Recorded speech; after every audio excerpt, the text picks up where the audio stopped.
From WRAL News Headquarters in Raleigh, your number one source for local news. WRAL News, coverage you can count on. Hurricane Helene, a massive, powerful Category 2 hurricane right now. I'll show you the latest track and when we'll start to have some impacts here coming up. Hurricane Helene expected to slam Florida's coast as a monster storm, but many areas already dealing with severe flooding. Plus, warning. This storm path is wide, and its impacts will be felt far from the center of the storm. Here in North Carolina, familiar reminders from Governor Roy Cooper as the mountains prepare to take the brunt of the storm's force. and you're looking at a live picture of Key West, Florida, where Hurricane Helene is expected to make landfall in the Big Bend area this evening as a Cat 3 or Cat 4 storm. That image seems to be a little frozen there, but rest assured the surf is rough there. Parts of Florida under flood watches and warnings. Some areas could see storm surge reach as high as 20 feet. And we'll explain what you need to know about this massive hurricane. Good afternoon, everyone. I'm Renee Chu. I'm Chris Levin, in for Jeff Hogan. I wouldn't be surprised if maybe the connection's spotty because of what's happening down there. Right now, the focus is on Florida, but Hurricane Helene will have severe effects on the North Carolina mountains. And we do have live team coverage of our state's preparations. Let's start with meteorologist Amy Wilmoth. Amy, where's Helene right now? Still in the Gulf of Mexico, still churning over some very warm waters. And there's really nothing that's going to limit its capability to continue to increase in intensity. It continues to strengthen. It has winds at 105 miles per hour. And just look at how massive this system is. It spans about 900 miles wide. So this is a huge, huge storm that will have far-reaching impacts. The mountains are already getting some major flooding in the southern part of the mountains. As of 11 a.m., it had 105 mile per hour winds moving to the north-northeast at 14 miles per hour. We have tropical storm warnings still in place for part of the North Carolina mountains over to Charlotte. Hurricane warnings in the area that you see here. This storm is going to make landfall in Florida as we get into the late evening and nighttime hours, likely as a Category 3 or Category 4 hurricane. It's going to have major impacts on Florida and really across much of the southeast. Notice how narrow this track is. That's just where the center of circulation is going to go. But as I mentioned, it has huge impacts for hundreds of miles spanning the center of that circulation. Our local impacts, we could see 1 to 3 inches of rain, and that could lead to some flooding. We already have a saturated ground. Some tornadoes will be possible. 30 to 40 mile per hour wind gusts will be possible, and that could lead to some power outages. So we have a weather alert day for today, and that continues tomorrow. It's really tonight through Friday afternoon, and it's for everyone. It does include the entire area. A look at the radar right now. Things fairly quiet across our area, but we're now starting to get some showers in the southwestern part of the viewing area. Nothing severe, nothing like what they have in the mountains right now. Look at all the flash flood warnings that they have in the North Carolina mountains. And I did check with the National Weather Service. The Swannanoa River at Biltmore Village is expected to have a record high crest. That is going to have some huge implications for the southern part of the North Carolina mountains. And we do have some crews headed there, and we're going to have some live reports from the mountains later on today.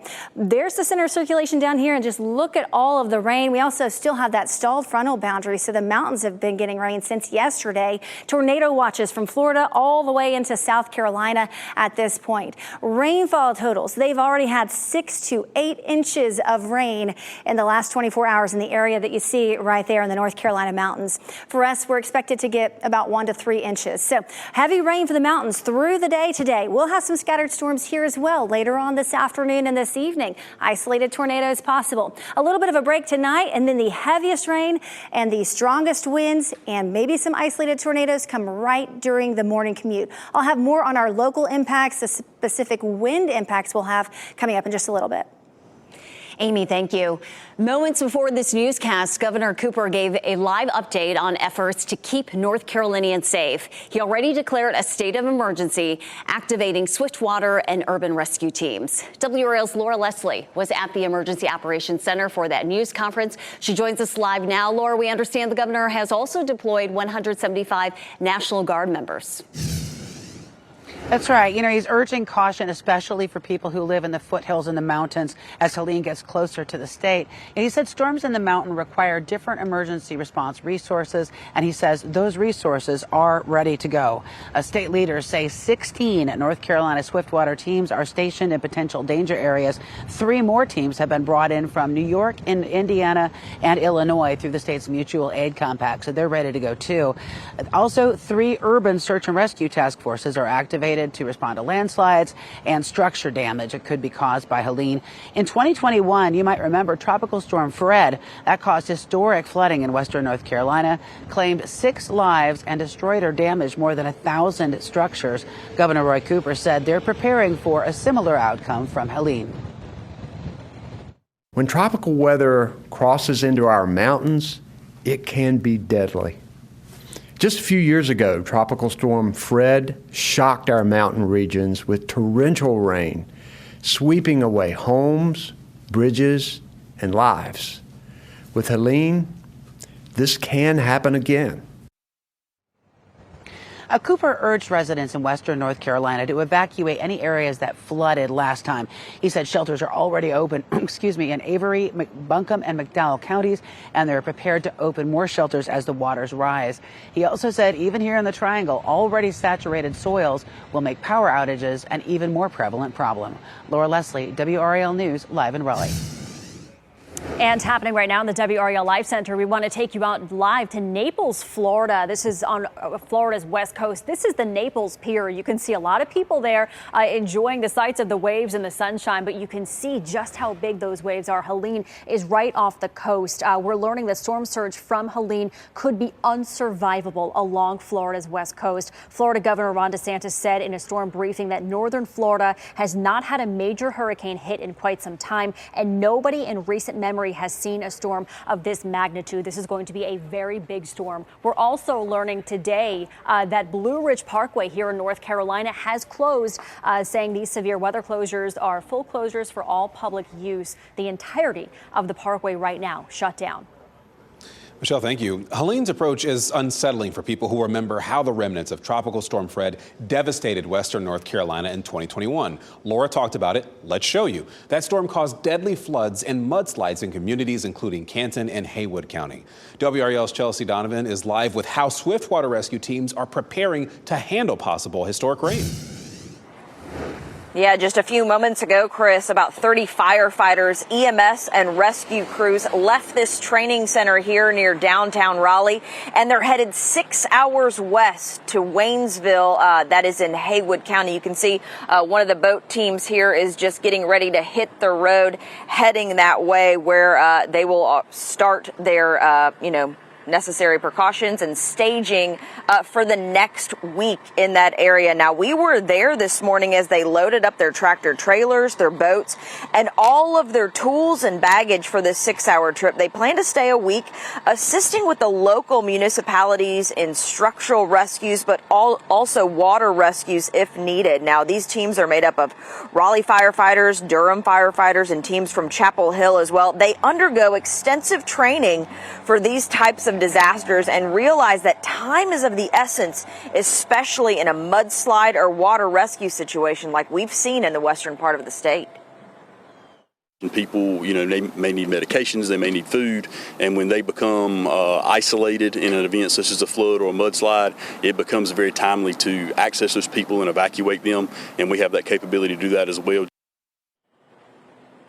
All right, you may remember Tropical Storm Fred that inundated the western part of our state 3 years ago. That's the last time that these teams deployed to that area, so they're going back again. And we should mention, these crews are incredibly self-sufficient. They're carrying their own meals, their water, medical assistance, as well as possibly sleeping in tents if they have to. Of course, we'll be following their journey and bringing the latest coming up at 4 on WRAL.com. Live in Raleigh, Chelsea Donovan, WRAL News. And just a reminder, you can track severe weather anytime with the WRAL News app. It lets you watch the latest forecast and even check out the radar. Be sure to have the WRAL News app installed on your phone and turn on alerts to be notified about severe weather in your location.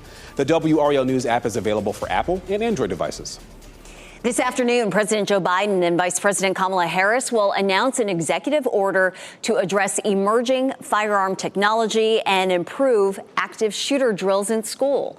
The order directs a newly formed firearms threats task force to assess risks posed by machine gun conversion devices and 3D printed guns. It also calls for the Departments of Education, Health and Human Services, and Justice to publish guidance for schools on active shooter drills.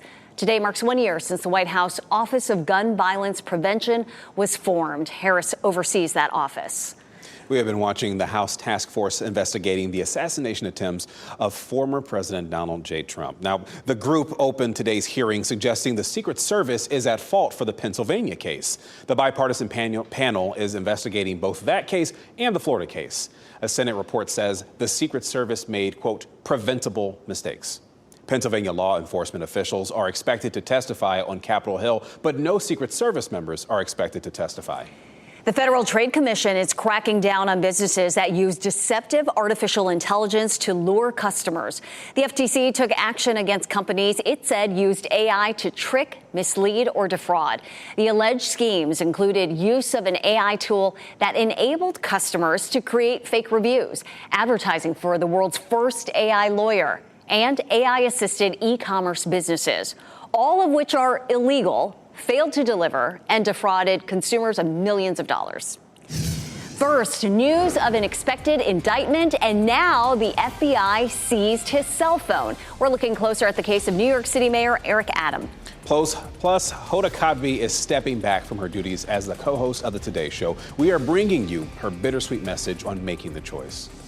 And buy now, pay later services are still very popular. How much people are spending through these services? That story coming up. Keep watching WRAL News over the air Channel 34 and Spectrum Channel 1257.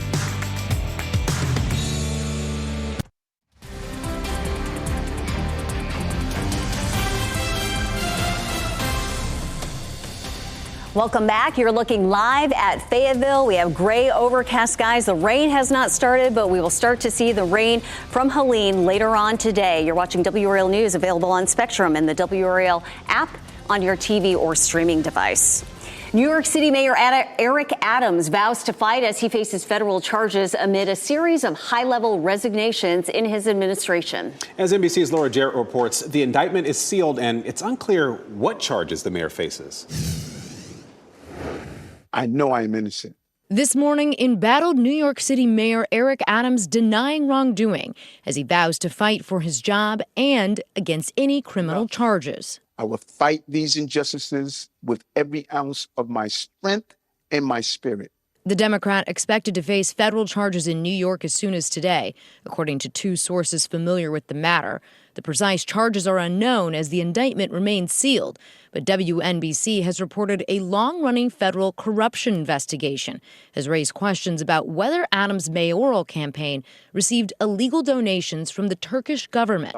In a video statement overnight, Adams defiant. Make no mistake, you elected me to lead this city, and lead it I will. The indictment marks a staggering turn for the former police captain turned politician. For months, his administration has been operating under a cloud of investigations, subpoenas, and scrutiny that led to multiple high-level resignations, including the city's police commissioner and school's chancellor, amid multiple federal probes. The FBI searched the Brooklyn home of Adams' top fundraiser last November, the first sign federal authorities were looking into connections between the Adams campaign and Turkey's government. At the time, multiple sources told WNBC that Turkish officials were seeking help in expediting the approval of a new diplomatic building, despite safety concerns. Days later, FBI agents stopped Adams, leaving an event in Manhattan, seizing his cell phones and iPad. Still, the mayor dug in, maintaining he did nothing wrong and had no knowledge of any improper fundraising, saying just this week, I'm stepping up, not stepping down. But some high-profile New York Democrats calling on Adams to resign, even before the indictment news broke. And I think for the best of the city, it would be best for Mayor Adams to stay.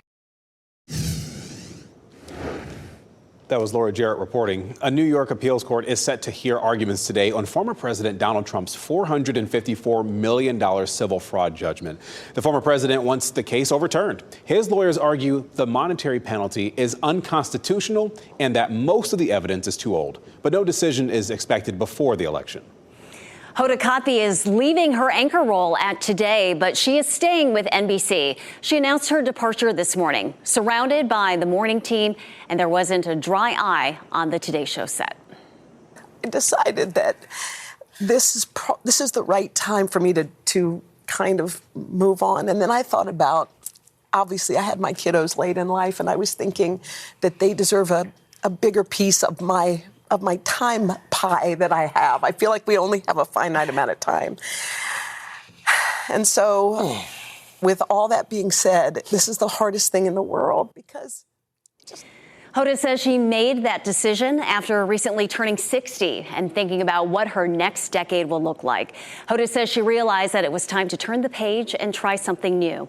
She will continue to co-anchor Today through early next year. But many viewers just certainly surprised by that announcement. But they'll miss seeing her. But she has just radiated warmth and authenticity. Let's get a check of what Hurricane Helene is doing. Amy had an emergency, so Kat Campbell is taking over now and tracking the storm for us. Kat.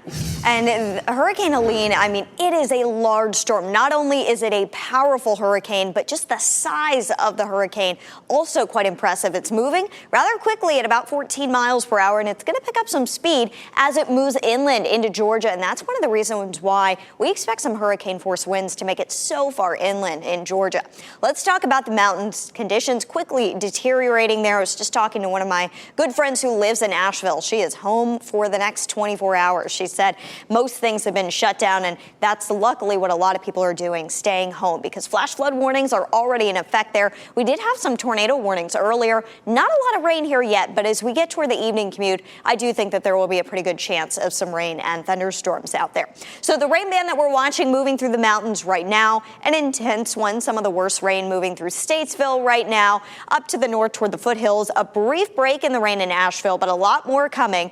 A lot of this is associated with the front, not even Helene, the center, all the way down here. And keep in mind, the most intense winds with Helene are still right here. So it's going to be a long time before those winds arrive, likely tomorrow morning for us here in central North Carolina, but especially the mountains. So let's take a look at futurecast. A bigger rain band will fill in the mountains tonight over towards Charlotte. For us, we've got some scattered storms around for the evening commute. And then I do think that we'll actually see a bit of a lull overnight in the rain. So this is, midnight.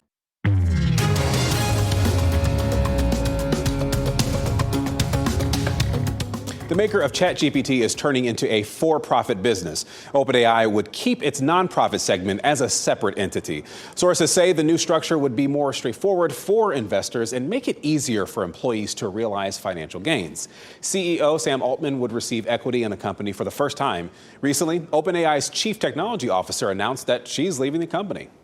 Meanwhile, Meta's artificial intelligence-powered chatbot now features voices you just might recognize. Facebook, WhatsApp, and Instagram users can now talk to several celebrity voices. That includes John Cena, Dame Judi Dench, while using its virtual assistant Meta AI.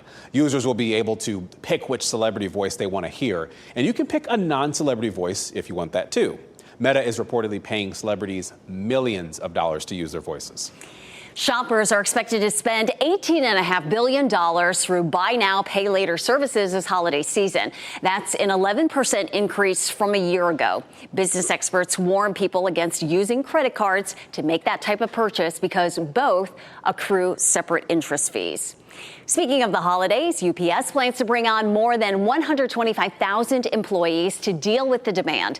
Nearly 75% of its seasonal jobs do not require an interview, and applicants can get a job offer in just 10 minutes. The company is looking for commercial drivers, seasonal delivery drivers, and package handlers. Current employees who refer seasonal hires can also get a $250 bonus. Some pet food products are being pulled from store shelves because of salmonella and listeria risks. The FDA says Answer's Pet Food began the recall to be cautious. Affected products include the brand's beef formula for dogs, straight beef formula for dogs, and straight chicken formula for dogs. The products were sold online and in stores, but so far, no illnesses have been confirmed. Now let's take a live look at Treasure Island, Florida, where conditions are beginning to deteriorate as Hurricane Helene moves closer to the Big Bend area. Meteorologist Kat Campbell will return with a look at new flood predictions. And into the eye of the storm, the unique look at a Category 2 storm as it races inward toward land. And here are the winning lottery numbers.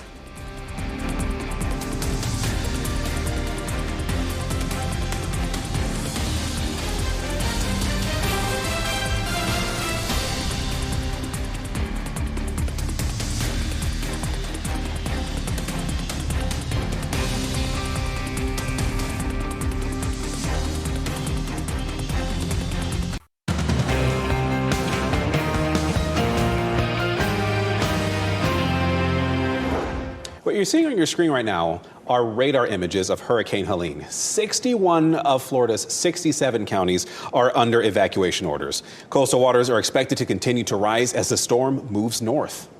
People in the North Carolina mountains could face life-threatening flooding, but places like Asheville are already dealing with flooding. Those areas drenched with rain since last night, and it's still coming down. WRAL's Kat Campbell here now with where we're seeing the heaviest rain right now in the state. Well, the good news is they're getting a brief break in Asheville. We're starting to see that band really shift east closer to Charlotte and parts of the foothills. But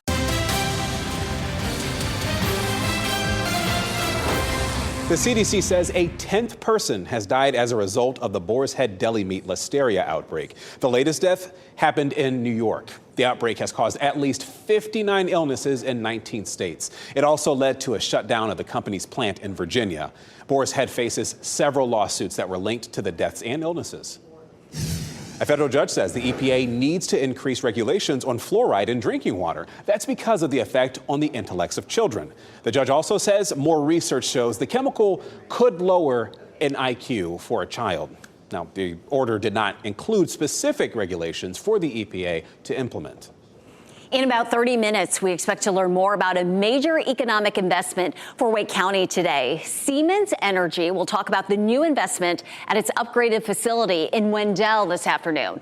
Earlier this year, the company announced it was bringing an additional 500 jobs to the state. The Department of Energy invested $18 million at the Charlotte site to help boost transformer manufacturing. It's fall, y'all, and to welcome the season, the State Farmers Market is hosting a harvest festival today. It will offer fresh pumpkins, apples, sweet potatoes. Games, informational talks, and activities like hay rides will also be available. Today's event is free, going on now, open to the public. It ends at 2 o'clock. WRAL's brand new documentary focuses on teen vaping here in North Carolina. After the break, WRAL investigative documentary reporter Kristen Severance joins us in studio to talk about the products she found are most used by teens. And the mystery behind what turned the Sydney Harbor green. It's a mystery no more, in fact. A hint, it wasn't leprechauns. Coming up, what officials found when they tested the water.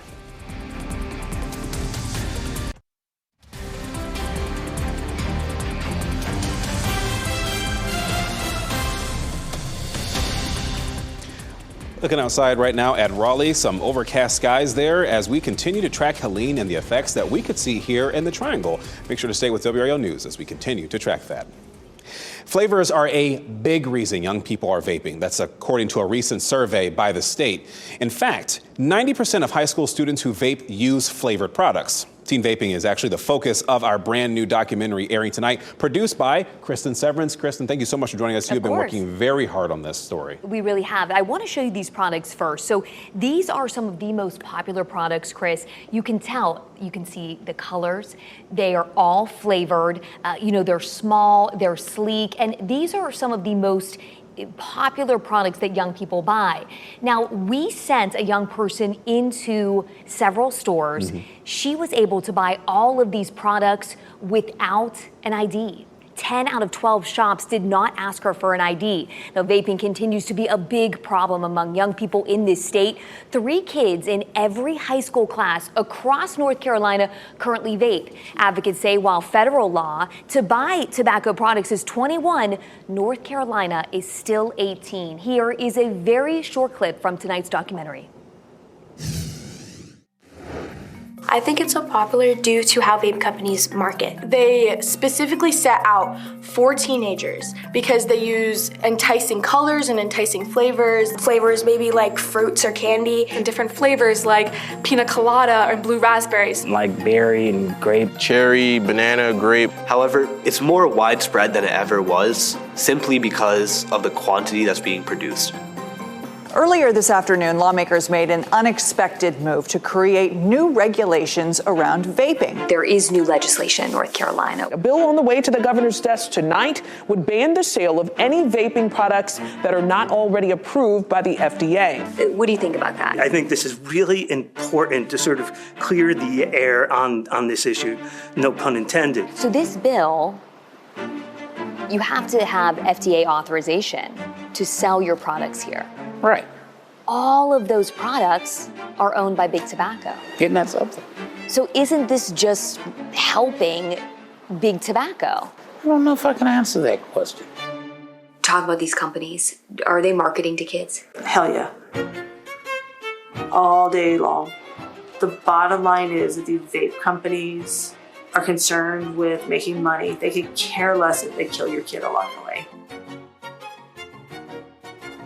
And I remember vividly in high school, I mean, there were kids that were coming in and had vapes and they were saying, oh, it's healthier than smoking. I remember that very clearly. So I wonder, what are the new things that this law will address, Kristen? So that is something that we spend a lot of time in the documentary. So lawmakers could have raised the age to buy tobacco products in North Carolina to 21, but they didn't. There is also a loophole that will allow tens of thousands of companies who do not have FDA authorization to sell vapes in our state. Again, we explain all of this in tonight's documentary, Gen V, Teen Vaping in North Carolina. It's at 7:30 on WRAL or WRAL.com. I hope people watch, and I really hope it starts, spurs conversations between parents and young people. Yeah, and that's the whole point you did it, and hopefully people will take the time to watch that. Yes. Thanks, Kristen. You bet.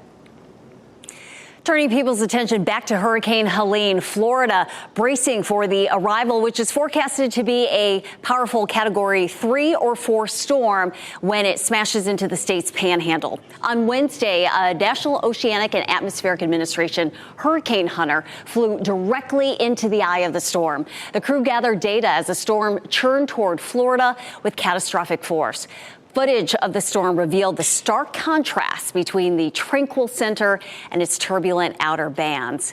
But critical data from those hurricane hunters to help determine the path and intensity of this hurricane and ultimately the effects and what we're going to see from Helene. They take that information, they put it right into the forecast models that we use. So it's really critical work that they do, and brave work as well, of course. So here's where the center of Helene is right now. It's highlighted with the hurricane icon. It won't make landfall until the center of the eye is actually on land, and we expect that to be in the Big Bend region of Florida between about 5 and 7 p.m. as a major hurricane. But again, in this situation, the category of the hurricane really doesn't matter. It's the impacts, strong winds, dangerous storm surge, and flooding rains. And that's going to be the same no matter it's a Cat 1, 2, 3, or 4 hurricane. So let's take a look here at the setup. We've got this cold front that's stalled here, and this is what's actually brought a lot of the rain to the mountains today and last night. It is starting to feed in some moisture, though. Helene's colliding with the cold front. We are going to actually see the outer rain bands, though, arrive later tonight. So let's take a look at the tornado watches. They extend all the way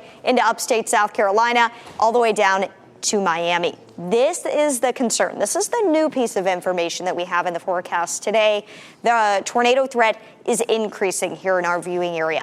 For today and tonight, there is a level 2 threat south of the triangle, level 1 threat in the triangle, and a level 3 threat at the North Carolina coast, including Wilmington, many of our southern beaches. This is really going to be later tonight when we have that threat.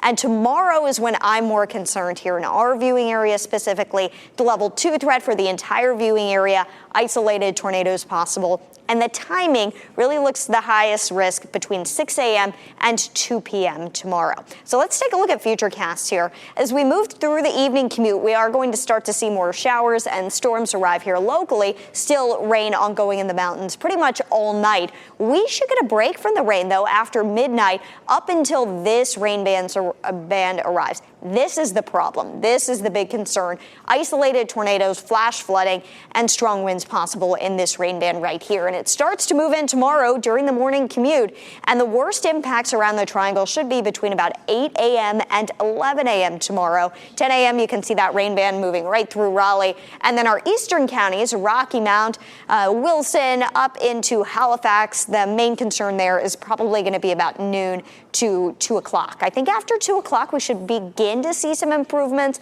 There may be a little bit of rain left over, but the worst rain band should be out of here by 2 o'clock the way it looks now. We'll get some new high-res model data in this afternoon, so check in for updates. Forecast rainfall totals about an inch, but there could be some locally higher totals. Those totals have gone down given recent trends, which is a little bit of good news, but I still can't rule out some flooding, and the wind potential should be around 30 to 40 mile an hour wind gusts. Over the next 7 days, here's a preview of what to expect. Tomorrow should be the worst of the weather. Saturday, it's going to be warm and muggy, but dry finally. And we have some small storm chances Sunday, Monday, a 20% chance Tuesday. Highs stay in the 70s. We could see a little cooling by the end of next week. Not guaranteed yet, but we'll keep an eye on that potential. So looking forward to those cooler temperatures. Kat, thank you. St. Patrick's Day isn't until March. So why is part of the Sydney Harbor bright green? We'll tell you when we return. And just in case you missed them, the winning Powerball numbers are 2, 26, 45, 46, 52, and the Powerball is 21 with the Power Play multiplier 2. As we wrap things up, here's a look at a few of the headlines we're following today. Governor Roy Cooper declared a state of emergency ahead of Hurricane Helene. The mountains stand to see serious flooding. More than a foot of rain is expected in some areas with possible flash flooding, landslides, even slope failure. Power outages and tornadoes are also possible. He encouraged all North Carolinians to tune into weather alerts today throughout the weekend. Swift River water crews are also deployed to the area, along with 175 National Guard soldiers. Locally, 30 firefighters, rescue, and EMS crews from Raleigh, Durham, and Chapel Hill left this morning for Haywood County in western North Carolina. The governor says the State Emergency Operations Center is in communication with local leaders and these teams. In less than an hour, Wake County school leaders expect to discuss their concerns with a plan to expand private school vouchers in the state. Superintendent Robert Taylor plans to address House Bill 10, specifically how it could affect funding and key services provided to students and families. Governor Cooper vetoed the bill, but Republicans are expected to schedule a session to override the veto in November. We now know what caused parts of the water in Australia's Sydney Harbor to turn neon green. Fire and Rescue tested the substance. They say it's a dye commonly used by plumbers. The non-toxic and odorless dye allows plumbers to find leaks. Experts say the incoming rain should help turn the watercolor back to normal. The source of the spill is still in glare. Oh, it's all green. Guess it's one a leak big out there. Our pet of the day is a 1-year-old neutered male cat from the SPCA of Wake County. Dexter is a very friendly cat. Will be an affectionate friend for his new owner. He can be a little shy at first, but it doesn't take him long to settle right in. Dexter gets along with other cats and even does well with dogs.